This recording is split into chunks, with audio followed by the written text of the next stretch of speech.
সুপ্রিয় দর্শক, স্বাগত জানাচ্ছি বৈশাখী টেলিভিশন অনুসন্ধানমূলক অনুষ্ঠান ক্রাইম অ্যান্ড ফলো আপে। আপনাদের সাথে আছি আমি জেউজুবায়ের। দর্শক, থাকা খাওয়া ফ্রি, মোটা অঙ্কের বেতন আর এক বুক সোনালী স্বপ্ন। এই স্বপ্নের শেষ গন্তব্য কোথায়? একটি বিমানের টিকিট, একটি ভুয়া চাকরির চুক্তিপত্র, আর সবশেষে একটি অন্ধকার বন্ধ দরজা। বাইরে থেকে যাকে মনে হয় ভাগ্য বদলের চাবিকাঠি, ভেতরে ঢুকলেই বোঝা যায় সেটা আসলে এক আধুনিক দাসত্বের খাঁচা। কম্বোডিয়ার কোনো এক অজানা সুরক্ষিত ভবনে দিনের পর দিন তরুণরা বাধ্য হচ্ছে সাইবার স্ক্যাম বা অনলাইন জালিয়াতি করতে। বিগত 2 বছরে প্রবাস থেকে শত শত বাংলাদেশি তরুণ তরুণী দেশে ফিরেছেন, কিন্তু এই ফেরার গল্প আনন্দের নয়। কেউ ফিরেছেন কফিনবন্দি লাশ হয়ে, কেউ মানসিকভাবে সম্পূর্ণ পঙ্গু হয়ে, আর কেউ বা সরকারি বিশেষ উদ্ধার মিশনে। পরিসংখ্যান বলছে শুধু 2025 সালে কম্বোডিয়া থেকে 200-এরও বেশি এবং সৌদি আরব থেকে 600-এরও বেশি বাংলাদেশিকে উদ্ধার করা হয়েছে। কিন্তু যারা এখনো অন্ধকারে রয়ে গেছেন, সেই সংখ্যাটা কত? আজ আমরা দেখাবো ভালো চাকরির আড়ালে এই আধুনিক দাস ব্যবসা আসলে কিভাবে চলে, কোথায় পাতা থাকে ফাঁদ, কারা এই পাচারকারী, আর এই অন্ধকার থেকে বাঁচার উপায় বাকি। কম্বোডিয়ায় হাইপেং আইটি জব কিংবা বারটেন্ডার এমন প্রলোভনের ফাঁদ পাতা হয় সোশ্যাল মিডিয়া কিংবা লোকাল দালাল চক্রের মাধ্যমে, আর এসব বিজ্ঞাপনে ধরা পড়ে তরুণরা। ঢাকা থেকে মালয়েশিয়া কিংবা থাইল্যান্ড, তারপর কম্বোডিয়া। বৈধ কাগজ, অবৈধ গন্তব্য। যে দেশে আপনার এম্বাসি নেই, সেই দেশে আপনি কী করে পাঠান? ওই দেশের লোকের খোঁজ খবর আপনি কীভাবে রাখবেন? এটা তো যোগাযোগ হবেই না, কারণ টাকার কাছে বিক্রি হয়ে গেছে। যোগাযোগ করা তো আপনার দরকার নেই, আপনার দরকার এই পর্যন্তই ছিল, তাকে আমি পার করে দিতে পারলেই হয়। তো বিএমইটা 100% জড়িত। আপনি দেখেন, আপনি বিএমইটি একটা ছাড়পত্র দিলেন, এই কোম্পানিটার অস্তিত্ব আছে কিনা এটা বিএমইটি জানে না। বিএমইটি এটা দেখা উচিত।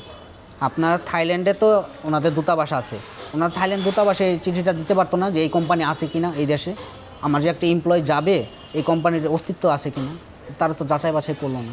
দেশের ট্রাভেল এজেন্সি আর রিক্রুটিং এজেন্সিগুলো বড় বড় অক্ষরে বিজ্ঞাপনে লিখেছিল কাস্টমার সাপোর্ট কিংবা অভিজাত হোটেলের বারটেন্ডারের চাকরি, কিন্তু বাস্তবতার মুখে দাঁড়িয়ে জানা গেল সেসব ছিল শুধু সাজানো গল্প। কম্বোডিয়া থেকে ভাগ্যগুণে ফেরত আসা শফিকুল ইসলাম হৃদয় নামের এই যুবকের মুখে জানা যাক। এখান থেকে আমার সর্বপ্রথম যোগাযোগ হয় এমকেএম টুলস, এটা আপনার কাব্য সুপার মার্কেটে কারণ বাজারে ছিল। মাসুদ মিয়া স্বত্বাধিকারী, যে কোম্পানির নামে আমার ভিসাটা বের করেছে, এই কোম্পানির কম্বোডিয়াতে কোনো অস্তিত্বই নেই, মানে একটা ফেক ভিসা। আমি বাংলাদেশ থেকে পেয়েছি ই ভিসা, এমপ্লয়মেন্ট ভিসা, এবং ওই দেশের এয়ারপোর্ট থেকে আমি হয়ে গেছি ট্যুরিস্ট ভিসা।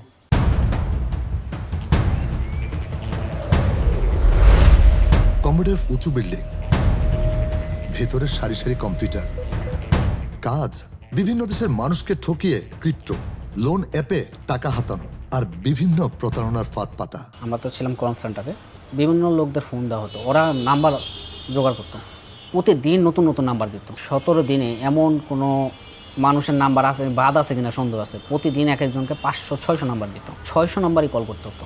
স্ক্রিপ্টের ধরনটা এমন ছিল যে আপনার নামে একটা মামলা হয়েছে। কি মামলা? যে আপনার এই নাম্বার থেকে, আপনি যে নাম্বারটা ইউজ করতেছেন সেই নাম্বার থেকে বিভিন্ন হ্যারাসিং মেসেজ আসতেছে এবং হুমকির মেসেজ আসতেছে, এবং এটা থানায় রিপোর্ট হয়েছে। আপনার এই সিমটা বন্ধ করে দেওয়া হবে এবং আপনার নামে মামলা হবে।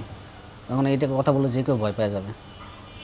তো ঠিক আছে, তাই কী করতে হবে? থানায় যোগাযোগ করতে হবে, থানা থেকে ছাড়পত্র নিতে হবে। ছাড়পত্র নিয়ে আমাদের এখানে দিলে আমরা এটা রাখবো, আপনার নাম্বারটা। নাহলে আপনার যত নাম্বার আছে, আপনার সিম, আপনার আইডি কার্ড দিয়ে যত নাম্বার আছে সব বন্ধ হয়ে যাবে। তখন সে বললো যে ঠিক আছে, থানায় যোগাযোগ করব। তো সব থানায় যোগাযোগ করলে তো হবে না, ওদের নির্দিষ্ট একটা থানা ছিল, এই থানায় যোগাযোগ করতে হবে।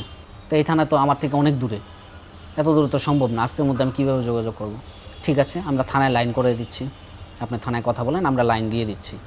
এই যে শুধু কল ট্রান্সফার করছে ধাপে ধাপে। থানা থেকে গেল হচ্ছে, থানা আপনাকে ভেরিফিকেশন কোন পর্যন্ত করে? আপনার আধার কার্ড নাম্বার এই পর্যন্ত ভেরিফিকেশন যখন হয়ে যায়, তখন ঠিক আছে, আপনার এরকম হয়েছে, আপনি একটু ব্যাংকে যোগাযোগ করেন। ব্যাংকের কাজ কি? ব্যাংকের কাজ হচ্ছে, ব্যাংক আবার এই যে আপনার আধার কার্ডের নাম্বারটা দিয়েছেন, এইটা আবার ভেরিফিকেশন করার পরে যে আপনার এখান থেকে আবার একটা ছাড়পত্র নিতে হবে, নিয়ে এটা জমা দিলে আপনার সব কিছু ঠিক হবে। এই ব্যাংকে যখন আবার চলে যায়, সে যখন এই ভেরিফিকেশনের জন্য একটা কোড পাঠায়, এই কোডটা যখন সে আবার রিপ্লে করে, তার অ্যাকাউন্ট, তার মোবাইল ব্যাংকিং যা আছে সব একদম হ্যাক করে সব নিয়ে নেয়। সেখানে কর্মরতদের পালানোর কোনো পথ নেই, রুমেই বন্দি। টার্গেট মিস মানেই কঠিন শাস্তি। একটা রুম ছিল, ওপেন স্পেস, একটা ওয়াশরুম ছিল, খাটের সাথে ইয়ের সাথে হ্যান্ডকাপ পরায় রাখতো যেন ছুটতে না পারি। দিনে একবেলা খাবার দিত, রাতে একটা রুটি দিত আর ভাজি দিত, আর এক বোতল ছোট একটা পানির বোতল দিত। তো এটা দিয়ে সারাদিন থাকতে হতো। পরে অতিরিক্ত টাকা মুক্তিপণ দিয়ে ভাগ্যগুণে ছাড়া পান তিনি। কিভাবে তাও জানান টিম ক্রাইম অ্যান্ড ফলো আপকে। এই $3200 আমার যে বাংলাদেশি কমিউনিটি ছিল ওরা দিয়েছে। শুনলেন একজন ভুক্তভোগী হৃদয়ের কথা। এমন শত শত হৃদয় নিঃস্ব হয়ে দেশে ফিরছে। তবে ভাগ্য যাদের আরো বেশি খারাপ তারা আছেন নিখোঁজের তালিকায়। গত 6 মাসে বাংলাদেশ দূতাবাস আর কম্বোডিয়া পুলিশ 8টা জয়েন্ট অপারেশন চালায়। উদ্ধার হয় 200 জনের বেশি। কিন্তু এর বাইরে আরো কতজন যে আছে আর কত বিল্ডিং যে এখনো সচল তার হিসেব নেই।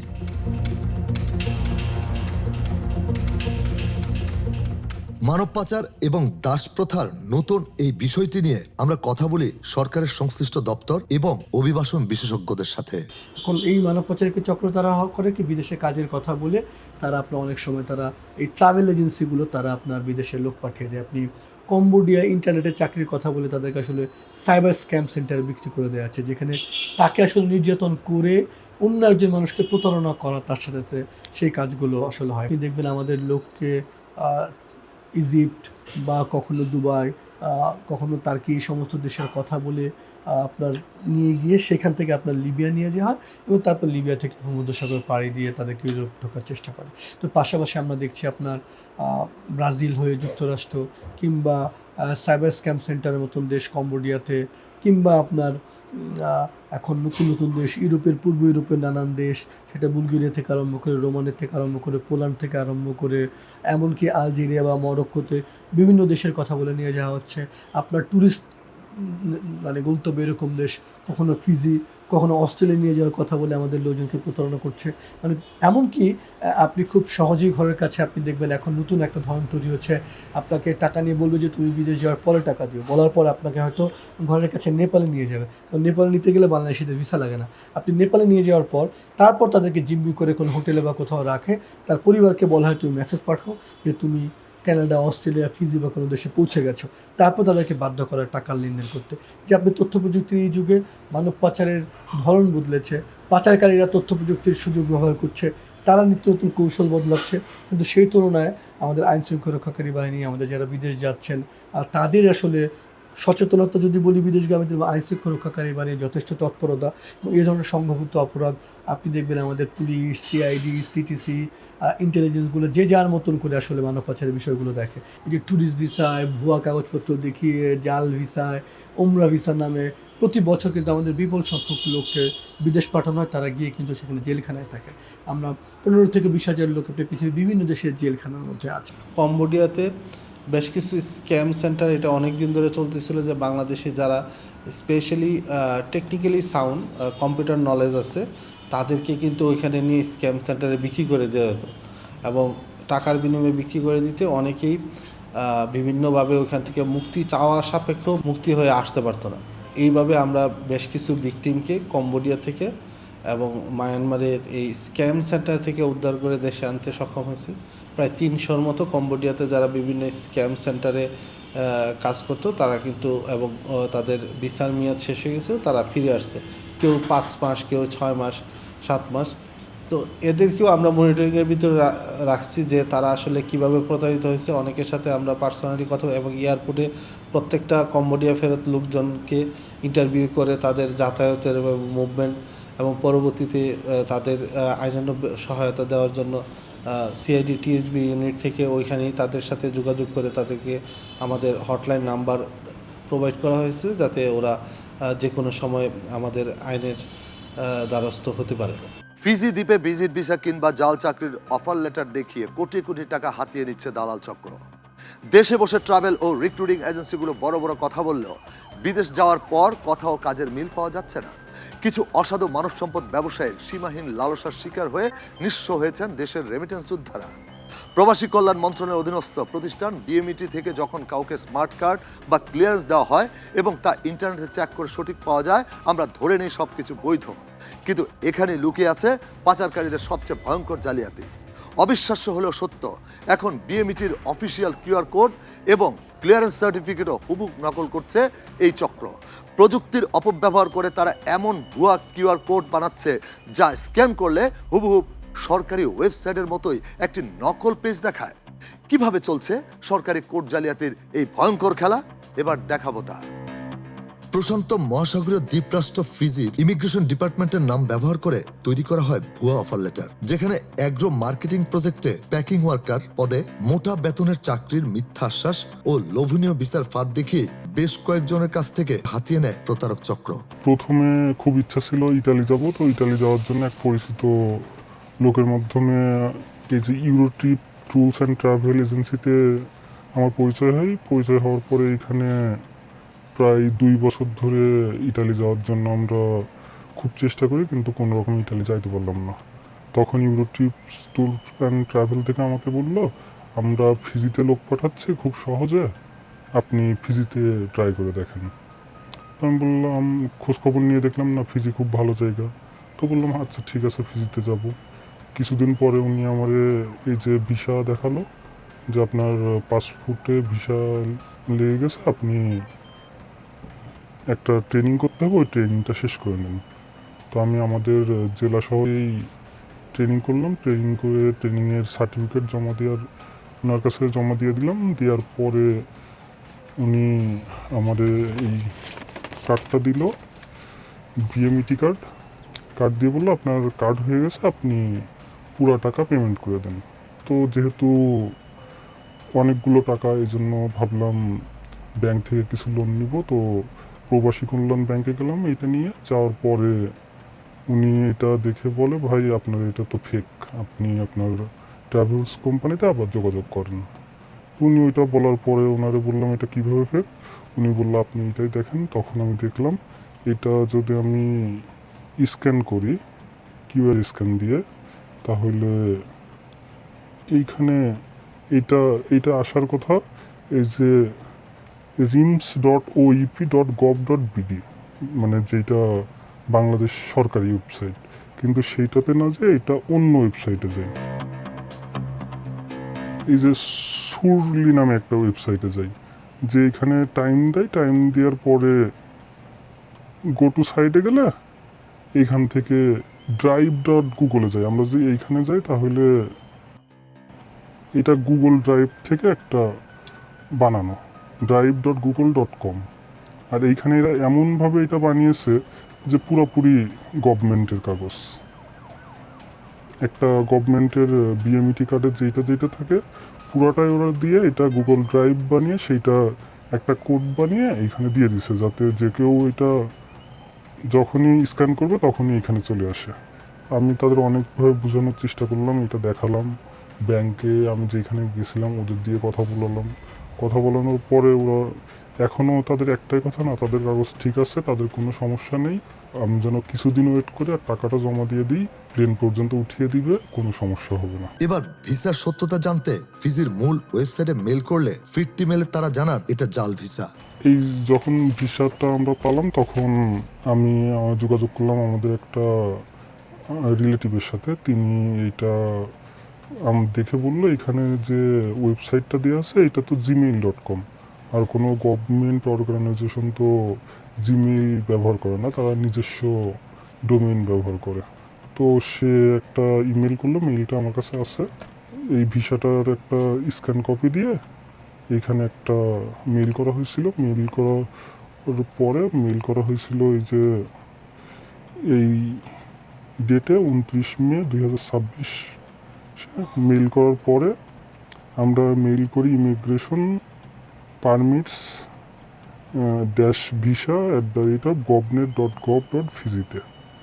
দেওয়ার পরে তারা 3 দিন পর আমাদের এইটার একটা রিপ্লাই দেয়, এইখানে লিখে যে এটা ওনাদের অথরাইজেশনের না, আমি যেন এটা নিয়ে আমার এইখানে যে আইন আছে সেইভাবে আইন ব্যবস্থা নেই, আর এটা কোনোভাবে ওনাদের না। এই হলো ওনার অথরাইজেশন বা টেলিফোন নাম্বার সব কিছুই আছে এইখানে। তো এইটা নিয়ে আমি এখনও পর্যন্ত ট্রাভেলস কোম্পানিতে দৌড়দৌড়ি করতেছি, কিন্তু তাদের কথা এখনও না, ভাই সব ঠিক আছে, কাগজের কোনো সমস্যা নেই। প্রথমে এই ব্যাপারটি জানতে team crime and follow up ছুটে যায় বিএমইটির কার্যালয়ে। ক্যামেরা বাইরে রাখার শর্তে দেখা করতে সম্মতি দেন বিএমইটির ডিজি। ক্যামেরায় কথা না মানলেও টিম ক্রাইম অ্যান্ড ফলো আপকে তিনি জানান বিএমইটির কিউআর কোড ক্লোনিং করা হয়, তবে সাদৃশ্য না থাকলে বিএমইটিতে যোগাযোগ করার জন্য অনুরোধ করা হয়। পিসাটি জাল বলেও তিনি জানান। এছাড়াও পাচারকারীদের ব্যাপারে কথা বললে তিনি বলেন বিএমইটি পাচারকারীদের বিরুদ্ধে রয়েছে কঠোর অবস্থানে। বিএমইটির ক্লিয়ারেন্স দেওয়ার আগে বিদেশের নিয়োগকারী প্রতিষ্ঠানের সাথে আদৌ যোগাযোগ বা সত্যতা যাচাই করা হয় কিনা, আর রিক্রুটিং এজেন্সির ফাঁদে পড়ে প্রবাসীরা যখন সর্বস্ব হারায় তখন এর দায় আসলে কার? বিএমইটির যে অফিসিয়াল ওয়েবসাইট একেবারে হুবাহুবি এরকম ওয়েবসাইটকে ডুপ্লিকেট করে জাস্ট একটু ডিফারেন্স ছিল, যেটা আসলে খুব ভালোভাবে এক্সামিন না করলে দেখার সুযোগ নেই।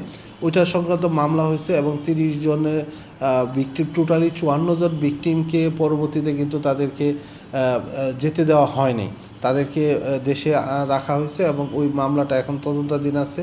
এবং এই ফেক বিএমইটি কার্ড বানানোর ক্ষেত্রে যারা জড়িত তাদেরকে আইডেন্টিফাই করাটা আমরা আসলে এখনও প্রক্রিয়াধীন। তবে বেশ কিছু লিঙ্ক পাওয়া গেছে, আমরা কাজ করতেছি, কিন্তু তদন্তের স্বার্থে আসলে এগুলো বলা যাচ্ছে না যে যারা এরকম ফেক বিএমইটি কার্ড এর আগেও এরকম ওয়েবসাইটকে করে ক্লোন করে তারা নতুন কিছু তৈরি করছে, যেটা অনেক সময় স্ক্যান করলে দেখতে অনেকটা হুবহু বিএমইটির মতো হলো, আসলে এটা বিএমইটি জেনারেটেড কার্ড না।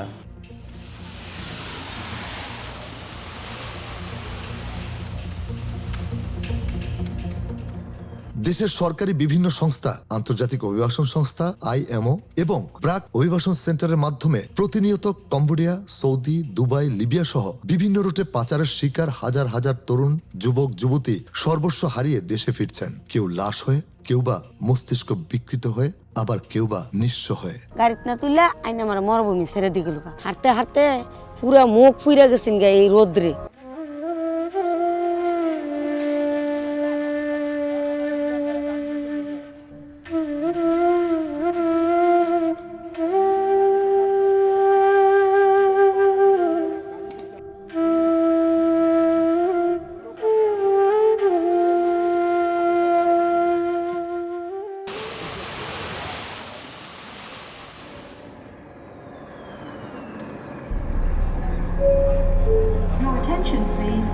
মানব পাচারের এসব রুট এবং বিদেশে ভালো চাকরির নামে সর্বনাশের ফাঁদ কে রুখবে, এ নিয়ে আমরা কথা বলি সরকারি দপ্তরগুলোর সংশ্লিষ্টদের এবং অভিবাসন বিশেষজ্ঞদের সাথে। আমরা মনে করি যে মানব পাচারের সঙ্গে বা বিদেশে কর্মী পাঠানো, প্রতারণা বা সিন্ডিকেটের সঙ্গে যারা জড়িত, সরকারের উচিত তাদের বিরুদ্ধে ব্যবস্থা নেওয়া। কারণ আপনি দেখেন আমাদের প্রবাসীরা বছরে $32 বিলিয়ন পাঠায়, তারা হচ্ছে রাষ্ট্রের অর্থনীতির ভিত্তি।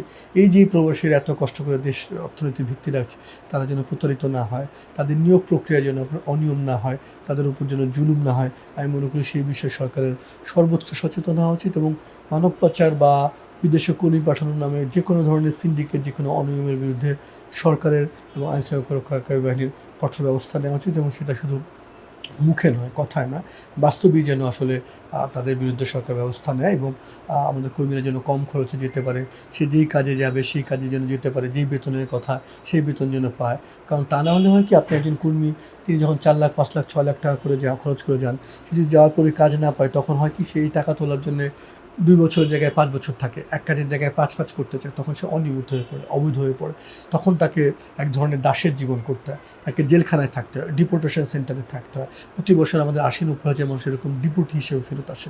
যে মানব পাচার অপরাধ যদি আসলে নিয়ন্ত্রণ করতে হয়, আইন শৃঙ্খলা রক্ষাকারী বাহিনীকে তার পুরো চক্রটাকে দেখতে হবে, যে স্থানীয় দালালকে, সে কাকে টাকা দিয়েছে, উপরের টাকাটা কে পেয়েছে, কে বসে লেনদেন করছে, সেই চক্রটাকে আপনি পুলিশ যদি সেটাকে আপনার তদন্ত করে নিশ্চিত করে আনতে পারে, এই যে নেটওয়ার্কটা, তখন সেই অনুযায়ী বিচার করাটা আসলে আপনি জরুরি। আর এদেশের বেশিরভাগ মানুষ, আপনার প্রায় 80-70% বেশি মানুষ, তারা আসলে কোনটা মানব পাচার, কোনটা বিদেশ যাওয়া, এই বিষয়গুলো যে খুব ভালো করে বোঝে তা না।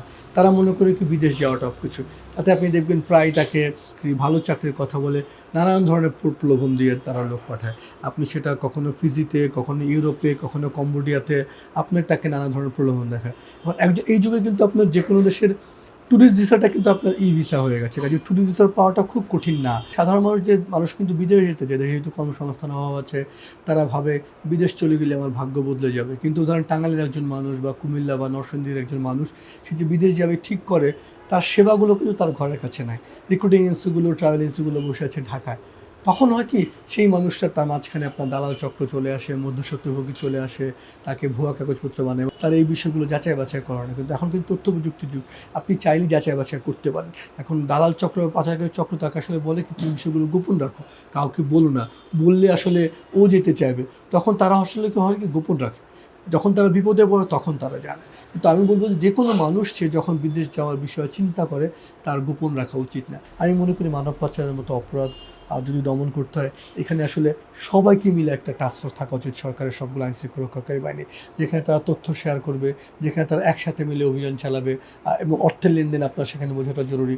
আপনি এখানে যে যার মতো অভিযান না চালিয়ে আপনি যদি সমন্বিত অভিযান চালান এবং ডিজিটাল ডেটাবেজ করেন পাচারকারীদের, তাহলে আপনি কিন্তু যথাযথ ব্যবস্থা নিতে পারবেন। আমি সবাইকে সতর্ক করব, বিএমইটির ক্ষেত্রে কিন্তু দুইটা পার্ট। বিএমইটির ক্ষেত্রে অবশ্যই আপনাকে একটা ট্রেনিংটা নিতে হয় কার্ড পেতে হলে। মাঠ পর্যায়ে সুযোগ আছে, সেই ক্ষেত্রে আপনি যেহেতু অনলাইনে করে অবশ্যই আগে বিএমইটি রেজিস্ট্রেশন করে মানে আপনাকে একজন বিএমইটি একটা কার্ড দিল, এটা আপনার হয়ে গেলে ব্যাপারটা এরকম না। বিএমইটি কার্ড বানানোর আগে কিন্তু আপনাকে একটা ট্রেনিং করতে হয়। তো আপনি যদি কোনো ট্রেনিংই না করেন, আপনাকে একটা কার্ড দিয়ে দিল, তাহলেই বুঝতে হবে যে এখানে আসলে প্রতারিত হওয়ার সুযোগ আছে। কারণ এই ক্ষেত্রে আমরা বলবো যে আপনি আগে ট্রেনিং করেন, ট্রেনিং করে আপনি বৈধভাবে কার্ডটা নেন। আর এরপরেও যে বিএমইটির যে অফিসিয়াল ওয়েবসাইট আছে, তাদের বিএমইটির হটলাইন নাম্বার আছে, আপনি কোনো একটা কার্ড পাওয়ার পরে তাদের সাথে যোগাযোগ করে একবারের জন্য শিওর হয়ে নেন যে এটা আসলে বিএমইটির থেকে দেওয়া হয়েছে কিনা। আমাদের পরামর্শ হলো, ভিকটিম যেই হন, যেইভাবেই প্রতারিত হন, আগে আপনি আইনের আশ্রয় নেন। প্রথমে অনেকে আসলে আপনাদের কাছে আসতে চান না, অনেকে নিজেদের ভিতরে একটা মিউচুয়াল আন্ডারস্ট্যান্ডিং বা একটা থার্ড পার্টির মতো করতে চান। আমাদের পরামর্শ হলো একটা আইন শৃঙ্খলা বাহিনী বাংলাদেশ পুলিশ, যে আপনারা আইনের আশ্রয় নেন। এখন আইনের আশ্রয় নিয়ে এতে যে অনেক সময় থানায় মামলা নেয় না, এরকম অভিযোগ টুকটাক আমাদের কাছেও বিভিন্ন সময় এসে থাকে।